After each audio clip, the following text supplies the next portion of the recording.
વડોદરાની વાત કરવામાં આવે તો વડોદરાના વોર્ડ નંબર 1માં જે રાજકીય માહોલ ગરમાયો હતો। આપને જણાવી દઈએ કે જ્યાં પૂર્વ કોંગ્રેસી કોર્પોરેટર અને હાલમાં અપક્ષ ઉમેદવાર હરીશ પટેલ દ્વારા ભવ્ય વિજય વિકાસ યાત્રાનું આયોજન કરવામાં આવ્યું। મોટી સંખ્યામાં વાહનો અને સમર્થકો જોડાતા સમગ્ર વિસ્તારમાં ચૂંટણીનો રંગ ચડ્યો હતો।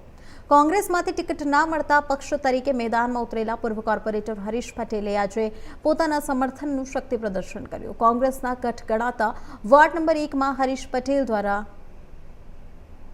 ભવ્ય વિજય વિશ્વાસ યાત્રા યોજાઈ, જેમાં લગભગ 600 જેટલી બાઇક, 75 રિક્ષાઓ અને 50થી વધુ કારો જોડાઈ હતી। આ યાત્રા હાણી ગામમાંથી શરૂ થઈ અને સમગ્ર વોર્ડમાં ફરી છે, તો જ્યાં સ્થાનિક લોકોએ પણ ઉમકળાટભેર સ્વાગત કર્યું। યાત્રા દરમિયાન કાર્યકરો અને સમર્થકોમાં ભારે ઉત્સાહ જોવા મળ્યો અને સમગ્ર વિસ્તારમાં ચૂંટણીનો જબરજસ્ત માહોલ સર્જાયો। હરીશ પટેલ કોંગ્રેસના પૂર્વ કોર્પોરેટર રહી ચૂક્યા છે, પરંતુ આ વખતે પાર્ટી તરફથી ટિકિટ ના મળતા તેઓએ અપક્ષ તરીકે ઉમેદવારી નોંધાવી છે।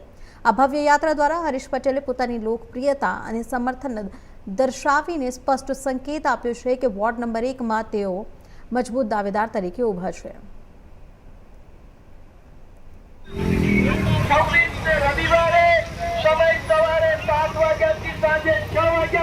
वॉर्ड नंबर 1 ની અંદર મેં અપક્ષ ઉમેદવારી કરી છે। મારું નિશાન તરબૂચ છે।